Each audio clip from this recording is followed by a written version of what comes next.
namni rakkoo tokko seene namni musiibaan tokko isa bu'e yoo du'aa tana jedhee rabbi isarraa saaqa kun immoo ragaa rasuula rabbiiti sallallahu alayhi wa sallam faqaala man iktamma aw ihtamma faqaal allahu allahu rabbi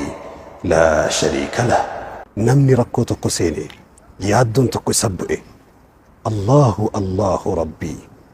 laa ushriku bihi shay'a yoo du'aa tana jedhe rabbi isarraa saaqa jedhan rasuulli sallallahu alayhi wa sallam. Yaa goobana baate ergaan tante duraanuu nuuf taate durirrallee har'a nu gayyaate durirrallee har'a nu gayyaate.